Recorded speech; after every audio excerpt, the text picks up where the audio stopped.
2021 has been a year of construction. It has so many benefits. It's so rewarding.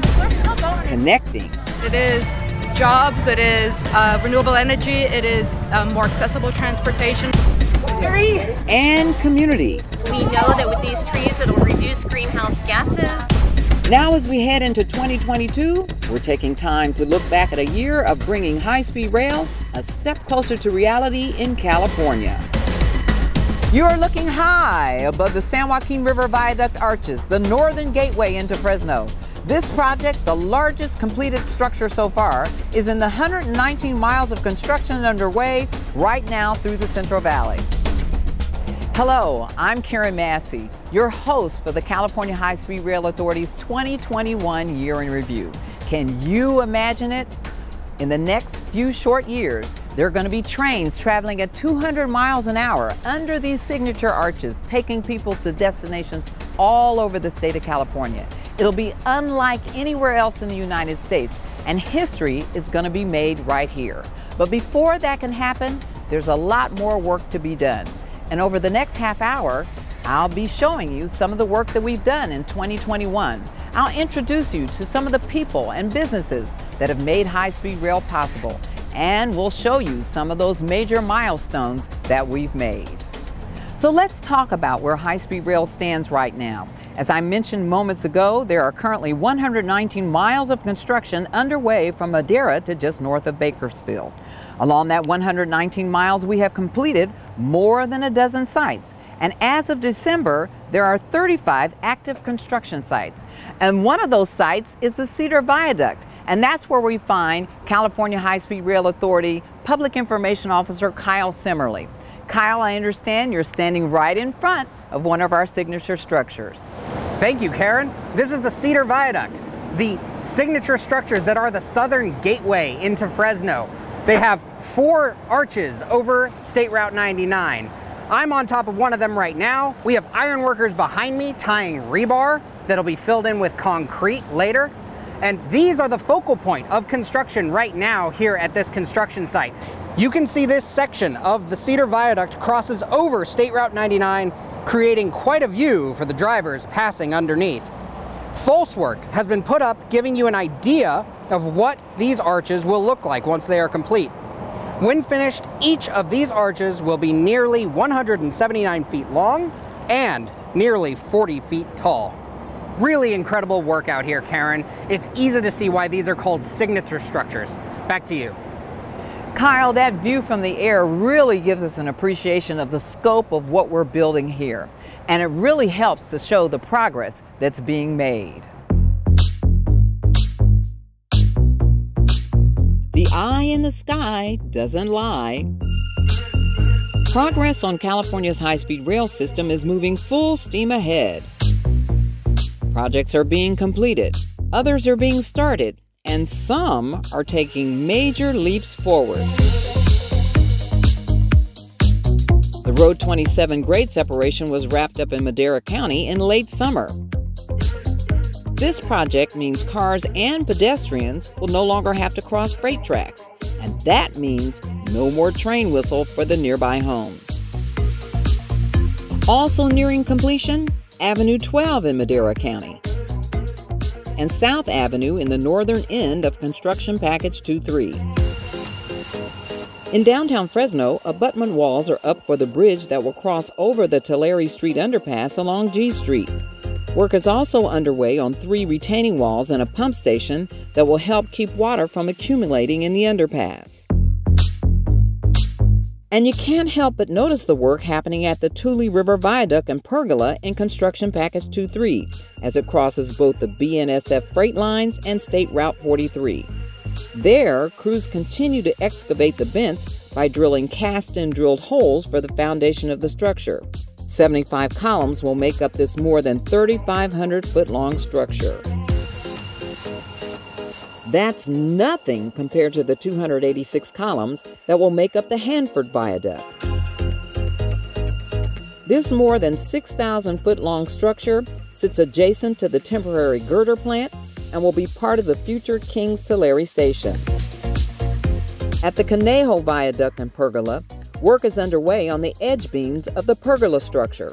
On the south portion of the structure, forms have been stripped for the edge beams, and to the north, crews continue to place concrete to form those beams. Several projects have already been completed in Construction Package 4, including the Garces Highway Viaduct. And then there's the Peterson Road Bridge, which is shaping up quickly. Crews are installing post-tensioning strands, which reinforces the concrete. They'll begin pre-stressing the bridge deck in the coming weeks. When complete, the structure will be more than 153 feet long, 52 feet wide, and will take high-speed rail trains over Peterson Road. Construction Package 4's largest structure, the Wasco Viaduct and Pergola, saw the placement of 40 girders in the late fall. Each girder weighed nearly 158,000 pounds and stretched nearly 135 feet long. More girders will be placed early next year. And just south of Wasco, iron workers are tying rebar for the deck of the Kimberliner Viaduct. Concrete for the edge walls have already been placed, and concrete for the lower deck will be poured in the coming months. With work on the ground from Madera to Wasco, our eye in the sky will help us capture the continued progress of California high-speed rail. Construction is just one part of making this project real. We've crossed several other important milestones this year.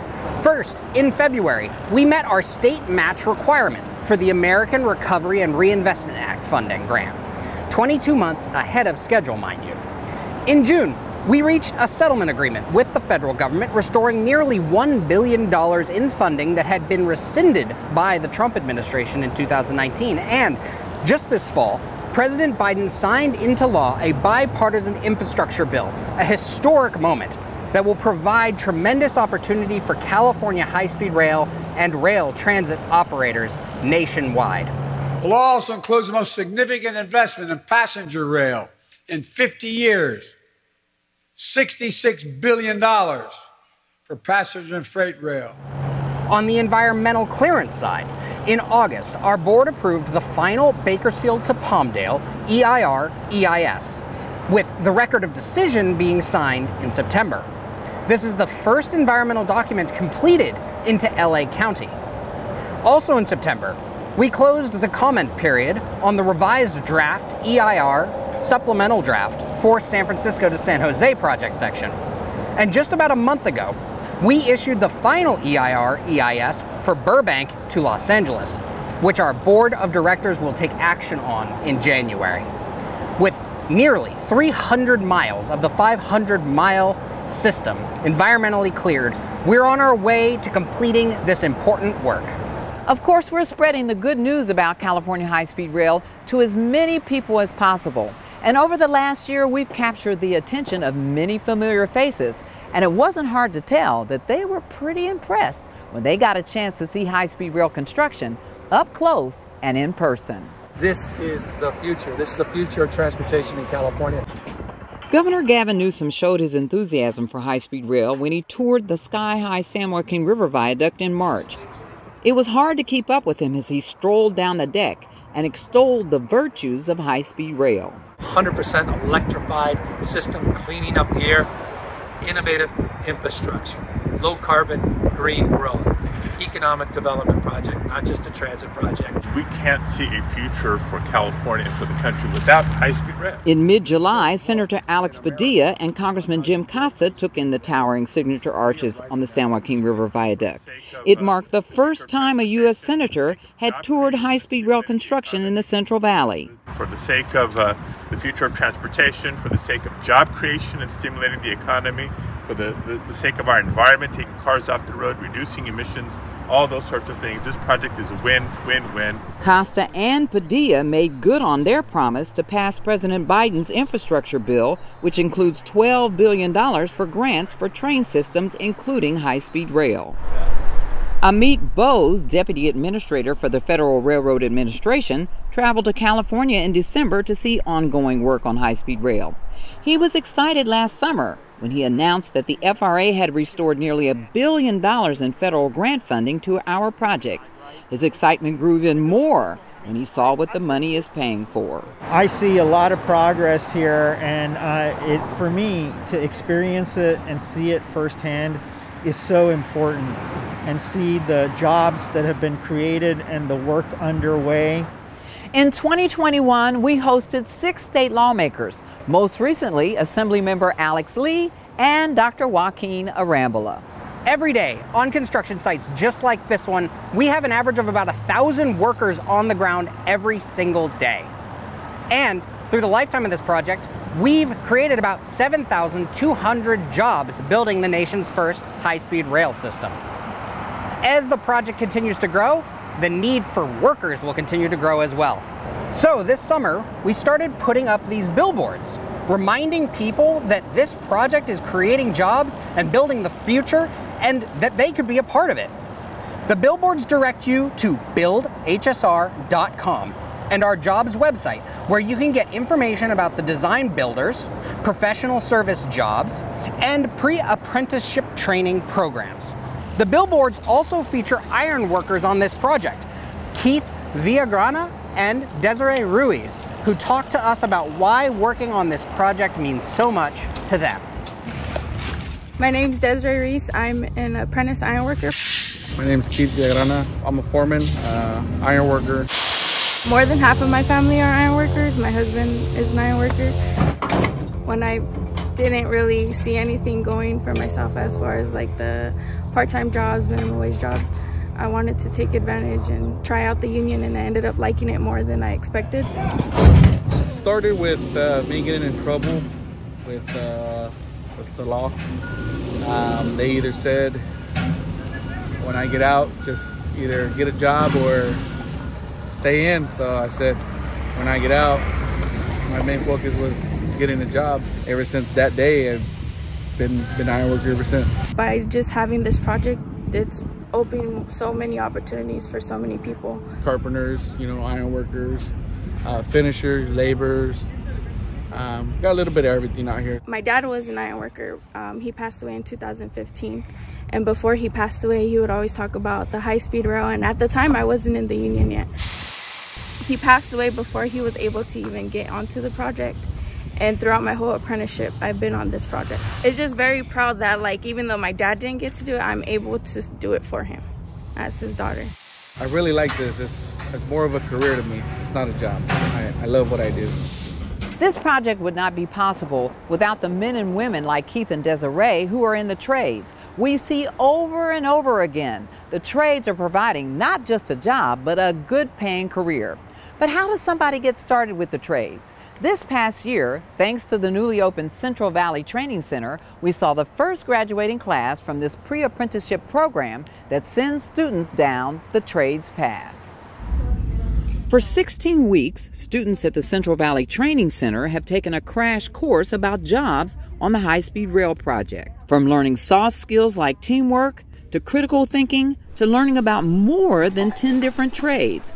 The first cohort is ready to take their next steps into their careers. I have to give it to these students. Their stick-to-itiveness has been phenomenal. They're showing up every day. We've lost some through attrition, through job placements and others, but for the most part, we've got a good core group, and they've taken in the information.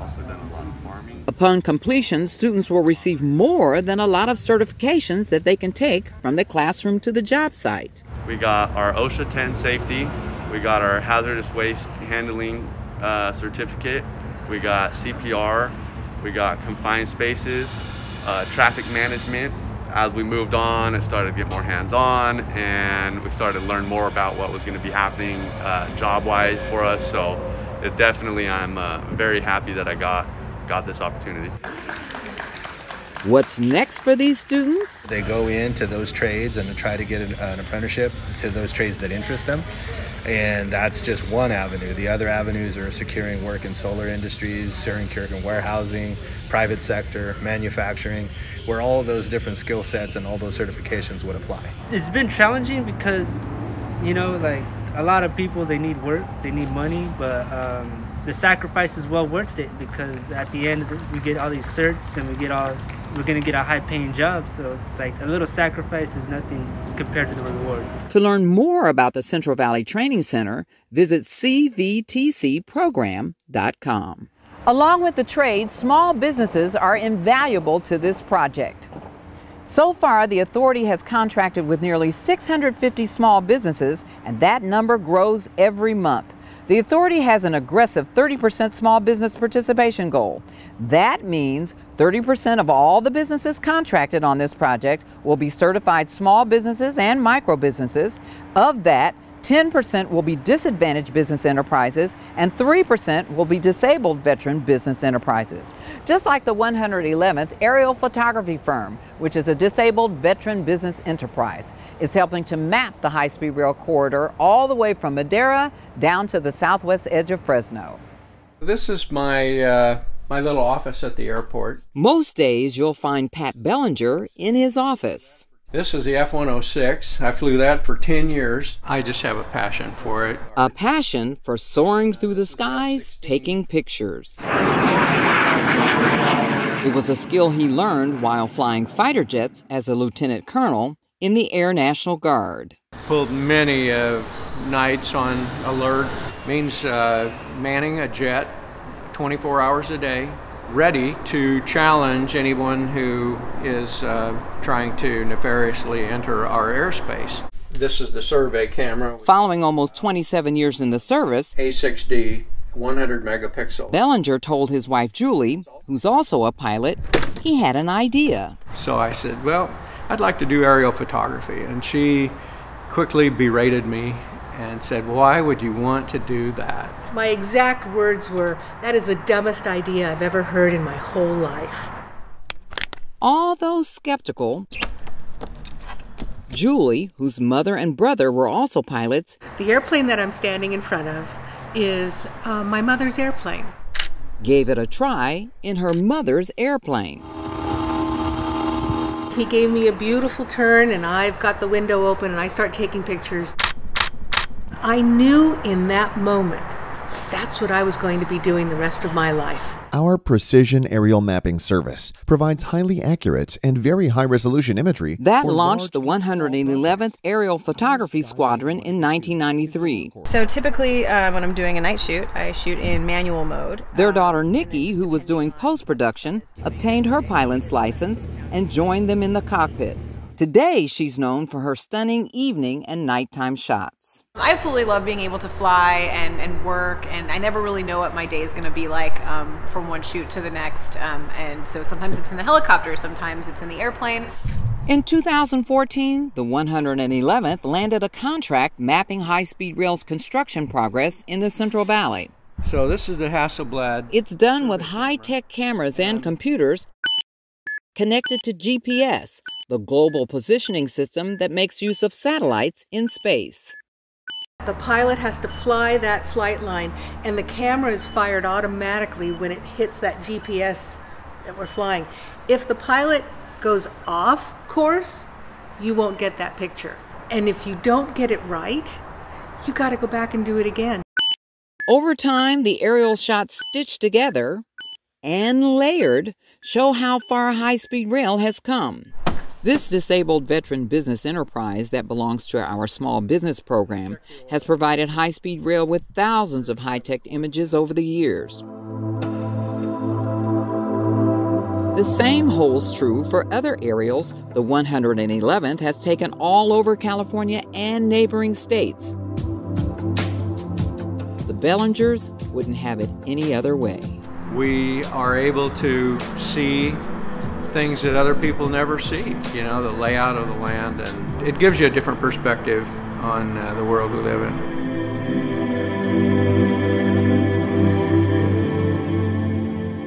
For more information on pre-apprenticeship programs, jobs with our design builders, and how small businesses can connect with high-speed rail, check out hsr.ca.gov/jobs. California High-Speed Rail is committed to being the greenest infrastructure project in the entire nation. And not just while we're in operation, but in construction right now, too. In the 2021 Sustainability Report, we laid out how this project positively contributes to the battle against climate change and helps build the most technologically advanced, electrified, and equitable transportation system in California. Notable milestones we reached in those efforts this year include preserving and restoring more than 2,300 acres of habitat, avoiding 180,000 pounds of criteria air pollution during construction, and generating between $10 and $11.4 billion in total economic activity in the state. The sustainability report also points out that the authority has helped plant 7,100 trees up and down the state. In fact, just recently, just this year, just over there, we helped plant 135 trees at Green Valley Recycling. On a Saturday morning in April, volunteers from HighSpeed Rail and Tree Fresno gathered to plant those trees at the facility. A $1 million grant given to Tree Fresno from HighSpeed Rail 4 years ago helped put 3,000 new trees in Fresno, Madera, Kings, and Tulare counties, helping to sequester carbon.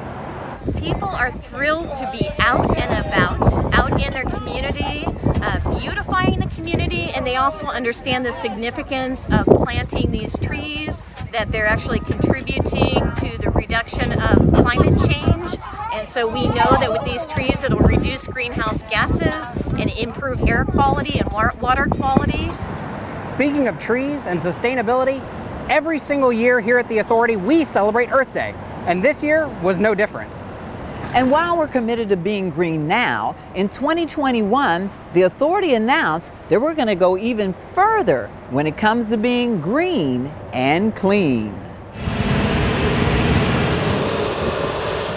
Heavy machines rumble around high-speed rail construction sites in the Central Valley. What you don't see? How green they are.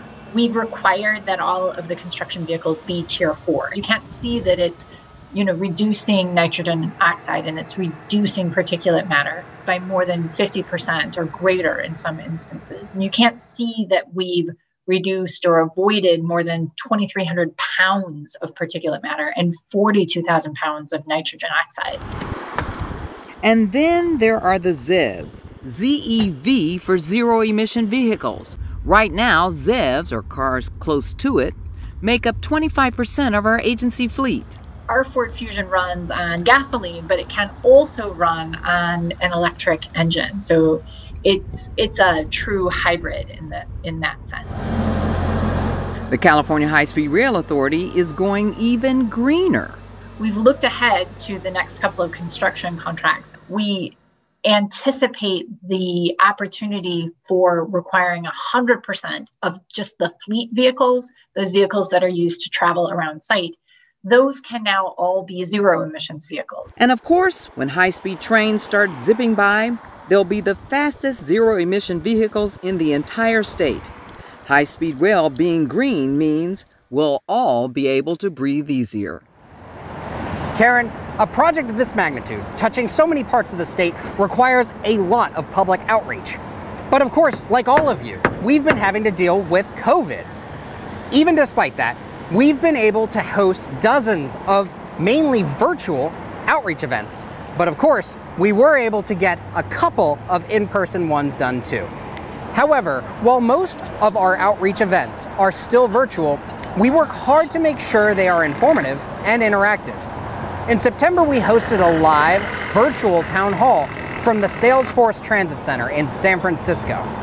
I asked Northern California Regional Director Boris Lipkin your questions during our hour-long Zoom session, and as part of the event, Boris even gave us a walkthrough of that state-of-the-art transit center.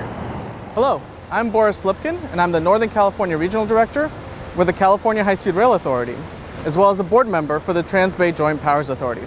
Today, we're here to give you a tour of the Salesforce Transit Center, the northern terminus of the California High-Speed Rail system, and the Grand Central Terminal of the West. Let's come have a look inside.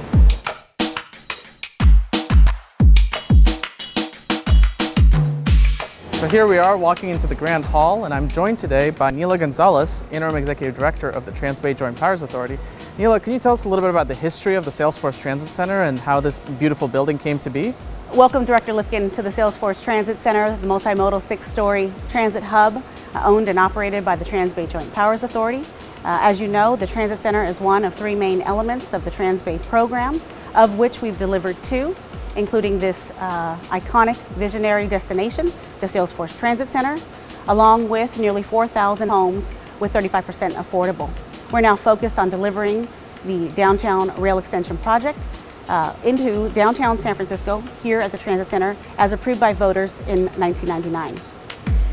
The Transit Center includes 6 levels, which encompass the underground train station platform where rail service will be housed, the lower concourse level that will connect to the train station platform, the ground floor where we are now, adjacent to the local Muni bus plaza and where the Grand Hall is located, where nearly 100,000 riders will pass through daily as they connect to their transit connections when high-speed rail arrives. Second level, that includes office space and wellness services, a bus deck level that is on the 3rd floor that connects directly to the Bay Bridge, and finally the rooftop park, the crown jewel of the Transit Center, which is available for visitors to enjoy daily. Thank you so much, Neela, for having us. Let's go check out the bus deck. So here we are on the bus deck level. We're located 2 stories above ground level, and we're really at the place where the heart of all of the buses for the Transit Center come into the center. Here we have a center island platform for buses to come in with 37 bays around it, where each bus can come in and quickly pull out after dropping off its passengers. But the most exciting thing about the bus deck is that it has a direct bridge connection to the Bay Bridge, so that when the buses coming in from the East Bay don't have to slow down or wait in traffic to get to the Transit Center, saving travelers important time on their way to their destinations. The bus services provided here include AC Transit from the East Bay, the San Francisco Muni service to Treasure Island, WestCat going from Contra Costa County, as well as the Greyhound long-distance buses that go all over the country. Having seen where the buses are coming in today, let's go down to the train box and check out where high-speed rail and Caltrain trains are going to come in tomorrow. So here we are in the train box, and I'm actually standing in the middle of the light column, which will bring natural light all the way from the rooftop park down to the lowest levels of the Transit Center. Down here, this is where the Caltrain and high-speed rail trains will come into the Transit Center 2 levels below ground. We'll have 6 total tracks and 3 platforms shared between the 2 systems. Importantly, this will be the connection for the high-speed rail system to the rest of the statewide network. For high-speed rail, our service will provide a connection all the way down to Los Angeles and Anaheim with travel times under 3 hours. It's an exciting upgrade to the existing rail network in California. While for train enthusiasts, this is definitely the most exciting part of the entire Salesforce Transit Center. I think for most people, the rooftop park is really the gem of this facility and of this area of San Francisco. Let's go check it out.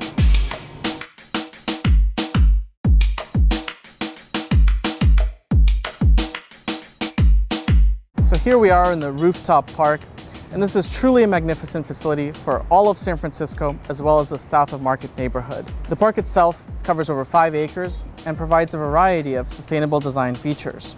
It provides shade for the ground level sidewalks, provides habitat for flora and fauna, helps cool the surrounding environment, and provides important parkland for the neighborhood that this park is situated in.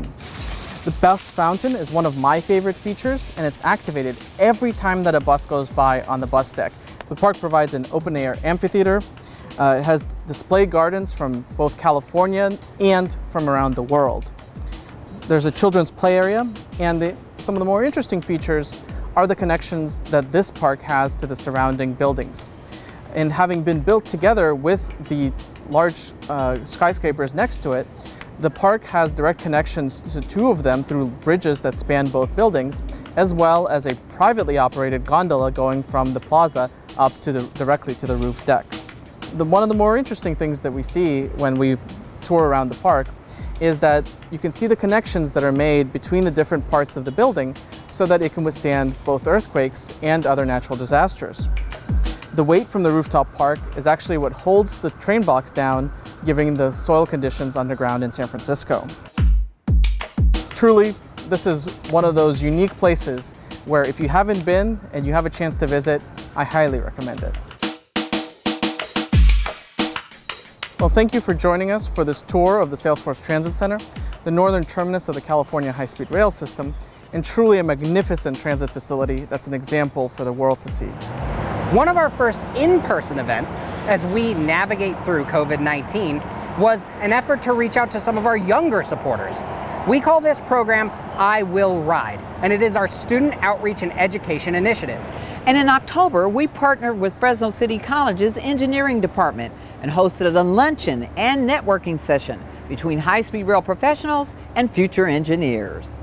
I grew up in Modesto in the Central Valley, and it was really hard to visit my family in LA. After more than a year of countless Zoom meetings with students, it's time to get back into the classroom. I truly believe that public transit is going to help connect the state, and I think high-speed rail is going to do it sustainably. And there's no better place to kick off in-person I Will Ride efforts than Fresno City College. I've heard from engineers in the past, but it's all been on Zoom, so it's great to finally see engineers in person, share their experiences, and share all the helpful advice. There's a lot of opportunities out there for you in the field of engineering. In October, the college, in partnership with the California High-Speed Rail Authority, hosted a lunch and networking event between engineering students and high-speed rail professionals. It's really exciting to hear about. I'm excited to see the progress and hopefully be involved as much as I can with the project. I knew that I wanted to get on the high-speed rail project. More than 30 students were in attendance to learn more about the high-speed rail project and hear from engineers about their journey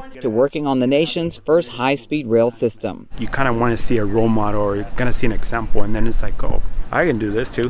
So that's why I kind of like to participate in these events. You're interviewing the employer just as much as they're interviewing you. And at a networking lunch, students were able to connect with high-speed rail pros one-on-one. Just getting to talk to professionals and getting kind of more of an insight on what it would be like to actually work on the project versus just what the project is was really cool. And when they see guest speakers like we had today who are from the valley, from the towns that they're familiar with, who are working on these projects and living these careers, it really makes a difference. To learn more about I Will Ride, visit hsr.ca.gov/I Will Ride. I feel like I'm more prepared for the next 2 years of my education. Kyle, we've seen several I Will Ride students go on to have careers with high-speed rail and are design builders. So I suspect that in the near future, we're going to see some of those students join us as our colleagues. And Karen, also, we will be reaching young minds in Merced through the new Children's Museum. The Kids Discovery Museum opened earlier this year. It features exhibits that help kids understand the makeup of their home in the valley, like agriculture and more, with an emphasis on science, technology, engineering, and math, STEM education. And next year, it will also include an outdoor high-speed rail exhibit where kids will get the hands-on opportunity to learn about transportation and infrastructure. We also spend a lot of time reaching out all over the state to make sure that every community and every voice is represented. Those events span everything from stakeholder and community meetings to hosting booths at community events. The sun was shining as Sunday Street's block parties made a return to San Francisco neighborhoods. Entertainers and vendors greeted visitors, friends, and family as neighbors reclaimed their streets for fun. This one right here is the Vampiro, there's a beet juice right here. And discussions about community health. When we start going down here. And how to get around town without cars. I want it. I want it yesterday.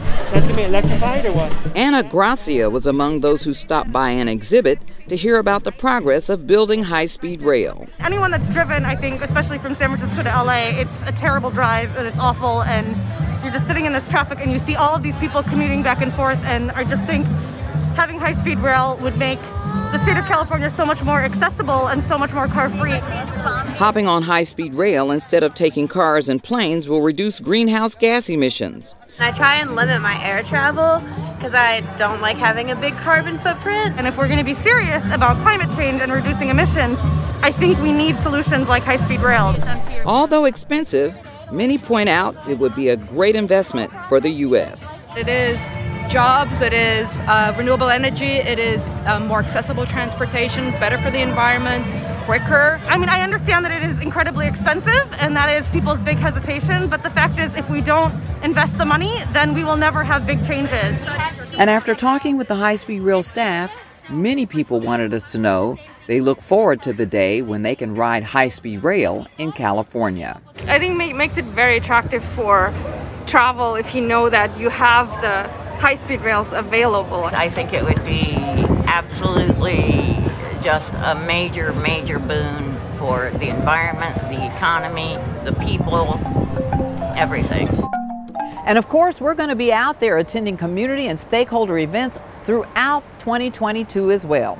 And Kyle, despite the challenges presented in 2021, severely impacted by COVID, we've continued to make great strides toward completing this mega project. Absolutely, Karen. What a year. It is an inspiration to see this project, these structures, and California's Central Valley rising together. I cannot wait to see what 2022 has in store for this project as we realize the promise of a 200-mile-per-hour and 100% renewably powered high-speed train. And that's a wrap for what's been a fabulous year, 2021. And we're looking forward to what 2022 is going to bring to the California High-Speed Rail project. Thanks for watching, and we'll see you right back here again next year.